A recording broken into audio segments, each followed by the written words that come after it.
Hello students, मैं Mamta Mittal, PGT chemistry, government senior secondary school, Dawali village, Sirsa. आज हम करने जा रहे हैं क्लास 10th का चैप्टर धातु एवं अधातु, और आप कह सकते हैं मेटल एंड नॉन मेटल।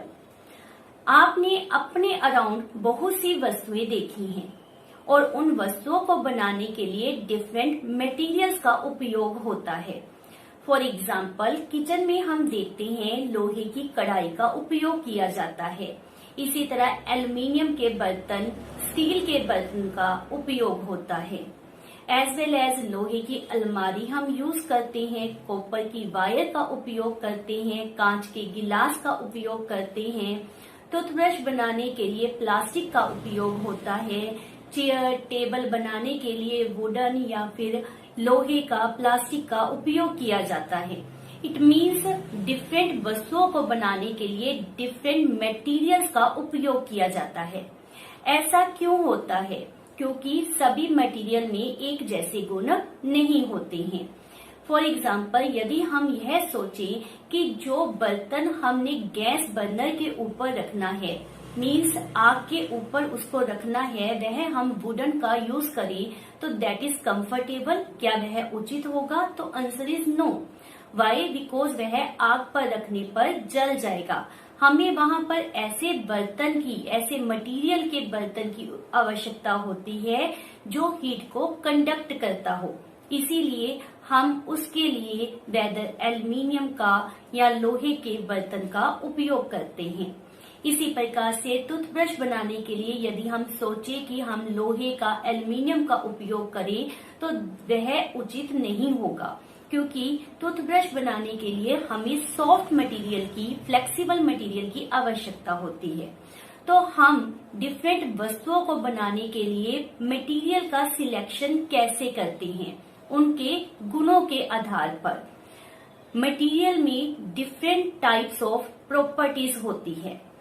तो यहाँ पर हम मेटल तथा नॉन मेटल में कौन सी प्रॉपर्टीज होती हैं, कौन सी फिजिकल प्रॉपर्टीज होती हैं, उनके बारे में यहाँ चर्चा करेंगे।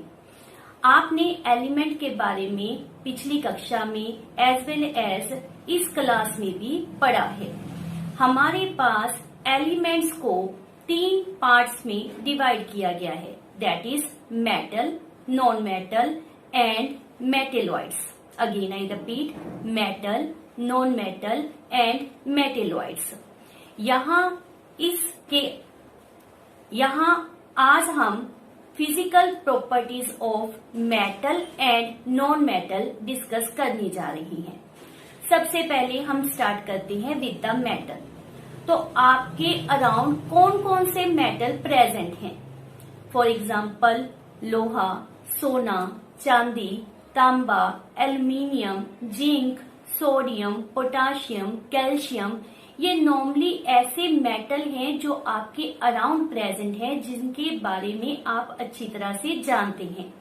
और आज हम इनकी फिजिकल प्रॉपर्टीज के बारे में डिटेल में डिस्कशन कर रहे हैं। तो हमारे पास फर्स्ट मेटल की प्रॉपर्टी जो हम डिस्कस करने जा रहे हैं, दैट इज फिजिकल स्टेट, मतलब उसकी भौतिक अवस्था। तो मेटल्स लाइक लोहा, सोना, चांदी किस अवस्था में प्रेजेंट होते हैं? वह ठोस अवस्था में प्रेजेंट होते हैं। क्या कोई ऐसी मेटल है जो लिक्विड फॉर्म में प्रेजेंट होती है? तो आप जानते हैं थर्मोमीटर में हम क्या यूज करते हैं, दैट इज मरकरी, पारा। तो यह लिक्विड फॉर्म में प्रेजेंट मेटल है। कोई ऐसी मेटल जो गैसीय अवस्था में प्रेजेंट हो? तो आंसर नो। तो हमारे पास मोस्ट ऑफ मेटल्स जो होती हैं, they are solid in nature with a few exceptional case जो हमने डिस्कस किया, दैट इज मरकरी। तो मरकरी सिर्फ एक ऐसी धातु है जो लिक्विड फॉर्म में प्रेजेंट होती है। अदरवाइज हमारे पास जितनी भी मेटल्स हैं, they occur in solid state. Next property है हार्डनेस, मीन्स धातुएं कठोर होती हैं। जैसा कि आप जानते ही हैं कि लोहा, एल्युमिनियम, कॉपर, जिंक ये धातुएं कठोर होती हैं। परंतु यहाँ पर भी ए फ्यू केसेस ऐसे हैं जहाँ पर आप देखते हैं कि धातुएं नर्म होती हैं। वो कौन सी एग्जाम्पल हैं? That is sodium and potassium. Sodium तथा पोटाशियम ऐसी धातुएं हैं जिनको आप नाइफ के द्वारा भी काट सकते हो, तो आप समझ सकते हो कि ये धातुएं बहुत ही नर्म होती हैं। तो with a few exceptional cases हम यह कह सकते हैं कि मोस्ट ऑफ धातुएं जो होती हैं वह कठोर होती हैं, वह हार्ड होती हैं। नेक्स्ट प्रॉपर्टी है लस्टर, मीन्स उनमें एक विशेष प्रकार की चमक होती है। इसीलिए धातुओं का उपयोग आभूषण बनाने के लिए किया जाता है। हम मोस्टली ज्वेलरी में कौन सी धातुओं का उपयोग करते हैं? लाइक गोल्ड, सिल्वर, वाई, क्योंकि उनमें चमक होती है। हमारे पास जब रसोई में नए एल्युमिनियम के बर्तन को लाया जाता है तो आप देखते हैं उनमें भी अपनी एक विशेष चमक होती है। इसी प्रकार कॉपर, आयरन, इनमें भी चमक होती है।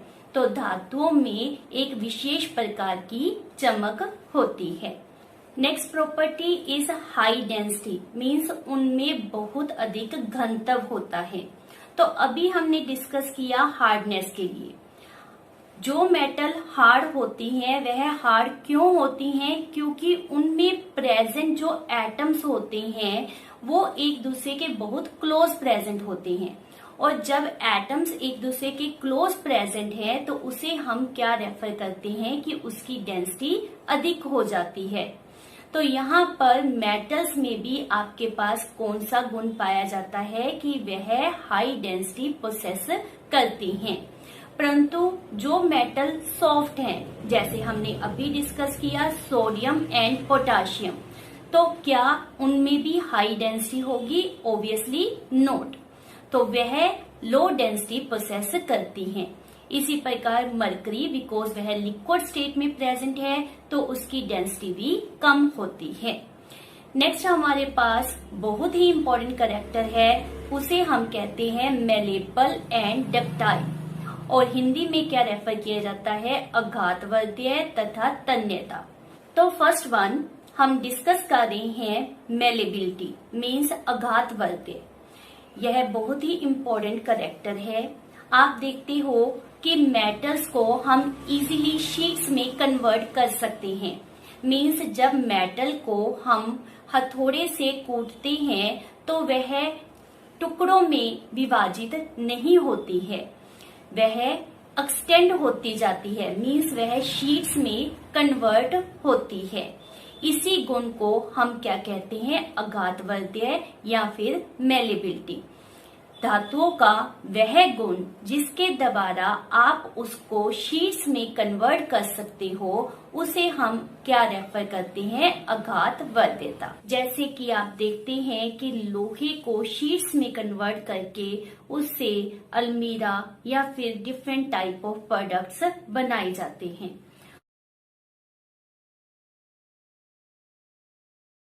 गोल्ड बहुत अधिक मेलेबल मेटल होती है, जैसे कि आपने रदरफोर्ड मॉडल 9th क्लास में किया था। तो उसके द्वारा कौन सी धातु का उपयोग किया गया था? गोल्ड। उसने गोल्ड फॉइल का उपयोग करके न्यूक्लियस की डिस्कवरी की थी। गोल्ड की अगर हम मेलेबिलिटी की बात करें तो यह इतना अधिक मेलेबल है कि इसकी सिर्फ 3 inch cube, only 3 inch cube is sufficient to cover 1 एकड़ ऑफ लैंड। फर्दर यदि हम गोल्ड की थिननेस की बात करते हैं तो जस्ट 1 इंच ऑफ गोल्ड का 1/25,000, यस 1 इंच का 1/25,000 तक हम गोल्ड को थिन कर सकते हैं। इट मीन्स गोल्ड बहुत अधिक मेलेबल होता है। यहाँ पर भी हमारे पास कुछ अपवाद हैं, लाइक जिंक, आर्सेनिक, एंटीमनी। ये ऐसी धातुएं हैं जो कि नॉन मेलेबल होती हैं। ऑब्वियसली मरकरी जो लिक्विड फॉर्म में प्रेजेंट होता है वह भी नॉन मेलेबल है। रिमेनिंग सभी धातुओं में हमारे पास अघातवर्ध्यता या फिर मेलेबिलिटी पाई जाती है। Next character ductile. तो हमारे पास डक्टाइल या तन्यता से क्या भाव है? धातुओं का वह गुण जिसके कारण उन्हें खींचकर तारों में कन्वर्ट किया जा सकता है, उसे हम क्या कहते हैं? डक्टाइल या तन्यता। तो हमारे पास जैसे घरों में कॉपर की वायर, एल्यूमिनियम की वायर यूज की जाती है, आप इलेक्ट्रिक सर्किट में जब देखते हो तो तारों में किस मटेरियल का उपयोग किया जाता है? That is copper. तो हम कॉपर को तारों में खींच सकते हैं, वाई? क्योंकि उनमें डक्टाइल कैरेक्टर प्रेजेंट होता है। ओनली 1 ग्राम ऑफ गोल्ड को खींचकर हम 2 किलोमीटर तक एक्सटेंड कर सकते हैं, मीन्स 2 किलोमीटर लंबी उसकी वायर तैयार कर सकते हैं। तो यह धातुओं का गुण बहुत ही इम्पोर्टेंट है कि धातुएं डक्टाइल होती हैं, धातुएं मेलेबल होती हैं। नेक्स्ट हम डिस्कस कर रहे हैं about their conductivity for heat and electricity. Means वह विद्युत के भी सुचालक होते हैं और ताप के भी सुचालक होते हैं। धातुओं के इसी गुण के कारण रसोई में उपयोग होने वाले बर्तनों में इनका उपयोग किया जाता है, क्योंकि वह जब गैस बर्नर के ऊपर रखे जाते हैं तो ऐसा नहीं होता कि वह जल जाए, वे हीट को कंडक्ट करते हैं। इसका अर्थ यह है कि हीट वहां पर मेटल के इनसाइड एक परमाणु से दूसरे परमाणु तक ट्रांसफर होती है। इसी कारण हम उन्हें ताप के सुचालक कहते हैं। इसी कारण इनका उपयोग बॉयलर बनाने में भी किया जाता है। जब हम इलेक्ट्रिक सर्किट को देखते हैं तो वहां पर हमारे पास मेटल्स का उपयोग होता है, जैसे मेटल के इलेक्ट्रोड, मेटल की वायर का हम उपयोग करते हैं, क्योंकि वह इलेक्ट्रिसिटी की गुड कंडक्टर्स होती हैं। यदि हमसे इलेक्ट्रिसिटी का बेस्ट कंडक्टर पूछा जाए तो हमारे पास क्या आंसर होगा? That is silver. Silver electricity का बेस्ट कंडक्टर होता है। परंतु हम वायर्स बनाने के लिए कौन सी धातु का उपयोग करते हैं? कॉपर। रीजन कॉपर में भी काफी अधिक इलेक्ट्रिकल कंडक्टिविटी होती है, परंतु इकोनॉमिकली अगर हम यह देखते हैं तो सिल्वर के कंपैरेटिव कॉपर सस्ती धातु है। इसीलिए वायरिंग के लिए हम कॉपर को एज ए स्टैंडर्ड यूज करते हैं। नेक्स्ट हमारे पास कैरेक्टर है सोनरस। मीन्स जब आप धातु को किसी अन्य धातु या अन्य किसी और ऑब्जेक्ट के साथ स्ट्राइक करते हो तो वह बहुत अधिक साउंड, लाउड साउंड प्रोड्यूस करती है। इसी कारण धातु को हम सोनरस रेफर करते हैं, मीन्स वह आवाज प्रोड्यूस करती है। नेक्स्ट हमारे पास कैरेक्टर है high melting point and boiling point. Means धातुओं में उच्च गलनांक तथा कवथनांक होता है।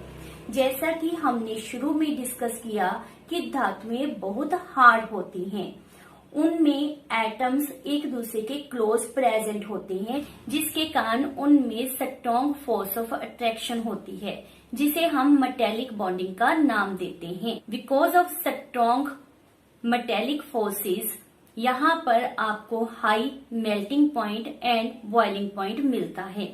मीन्स जब आपने ठोस धातु को द्रव अवस्था में कन्वर्ट करना होता है तो आपको हाई टेम्परेचर चाहिए, जिसे हम कहते हैं कि गलनांक धातु का उच्च होता है। इसी प्रकार से द्रव धातु को जब गैसियस फॉर्म में कन्वर्ट करना होता है तो आपको हाई टेम्परेचर की आवश्यकता होती है, उसे धातु का कवथनांक कहते हैं। तो दोनों ही दैट इज गलनांक तथा कवथनांक धातुओं के उच्च होते हैं। परंतु जैसे कि हमने पहले डिस्कस किया था कि कुछ अपवाद भी होते हैं। तो पारा, गैलियम, सीजियम ऐसी धातुएं हैं जो कि नरम होती हैं, जिनका मेल्टिंग तथा बॉइलिंग पॉइंट कम होता है। लास्ट हमारे पास करेक्टर है संरचना। धातु में किस तरह की इलेक्ट्रॉनिक कॉन्फ़िगरेशन प्रेजेंट होती है। जब हम अपने अराउंड प्रेजेंट धातुओं की इलेक्ट्रॉनिक कॉन्फ़िगरेशन को चेक करते हैं, लाइक आपने नॉर्मली पहले भी 9th क्लास में इलेक्ट्रॉनिक कॉन्फ़िगरेशन की थी, सोडियम, पोटाशियम, लिथियम, कैल्शियम, तो आपने क्या देखा था कि इनके आउटर शेल में 1 या 2 इलेक्ट्रॉन प्रेजेंट होते हैं। इसी प्रकार एल्यूमिनियम जो हमारे पास 13th ग्रुप में है, उसके आउटर शेल में हमारे पास 3 इलेक्ट्रॉन प्रेजेंट होते हैं। तो मोस्ट ऑफ धातुएं जो होती हैं, जब उनकी इलेक्ट्रॉनिक कॉन्फ़िगरेशन को आप देखते हो तो उनके बृहत्तम कक्ष में आपको वेदर 1, 2 या फिर 3 इलेक्ट्रॉन मिलते हैं। तो यह थी हमारे पास धातुओं के मेन भौतिक गुण। अब हम डिस्कस करते हैं कि धातुओं की क्या क्या यूजेस हैं। They are used to make kitchenware, gas stove, electric iron, motor car, refrigerator और नंबर ऑफ थिंग्स बनाने में यूज किया जाता है। मरकरी सिर्फ एक ऐसी लिक्विड मेटल है जो हम थर्मोमीटर में यूज करते हैं, बिकॉज इसमें नॉन स्टिकी नेचर होता है। मतलब अगर हम कहीं ना वाटर यूज कर लो, वाटर जो होता है ना वो ग्लास सरफेस के साथ चिपक जाता है। हमें ऐसा मटेरियल चाहिए जो थर्मामीटर की दीवारों से ना चिपके, इसलिए हम किसको यूज करते हैं, मरकरी को। ऐसा आपके पास है गोल्ड, सिल्वर, प्लेटिनम, कहाँ पर यूज करते हैं, to make the jewellery. Gold और सिल्वर को बहुत ही मेलेबल होने के कारण बिल्कुल थिन शीट में आप कन्वर्ट कर सकते हो, इसीलिए इसको स्वीट्स वगैरह की डेकोरेशन में भी यूज किया जाता है, to make the silver foil, gold foil, तो वहां पर भी इसको यूज करते हैं। एज वेल एज एम्ब्रॉयडरी में यूज किया जाता है। सोडियम, टाइटेनियम, जिरकोनियम, ये 3 एलिमेंट्स याद रखनी है, सोडियम, टाइटेनियम एंड जिरकोनियम। इनको स्पेस क्राफ्ट बनाने में यूज किया जाता है। जिरकोनियम तो इतना स्ट्रॉन्ग मेटल होता है कि बुलेट प्रूफ स्टील बनाने में भी इसका उपयोग करते हैं। मतलब ऐसा स्टील जिसके ऊपर बुलेट का भी असर नहीं होता है। जिंक, गैल्वेनाइजेशन, ये टर्म याद रखो, ये आपको +1 +2 तक भी काम आएगी। गैल्वेनाइज करने का मतलब होता है लोहे को रस्टिंग से बचाने के लिए उसके ऊपर जिंक की कवरिंग कर देते हैं। जिंक के कंपाउंड्स होते हैं, क्लियर। तो जिंक का उपयोग कहाँ पर किया जाता है, for galvanisation. Copper and aluminium, इनकी यूज आपको पता है कहाँ पर की जाती है, टू मेक वायर्स। गोल्ड आपको पता है हाईली डक्टाइल है, मेलेबल होता है, तो इसको एक फिक्स शेप देने के लिए इसकी हार्डनेस को इंक्रीज किया जाता है by adding into it copper और सिल्वर। जो प्योर गोल्ड होता है उसको हम रेफर करते हैं 24 कैरेट। क्या रेफर किया जाता है, 24 कैरेट। कैरेट एक मापदंड है जिसके द्वारा आप गोल्ड की कितनी अमाउंट है उसको रिप्रेजेंट करते हो।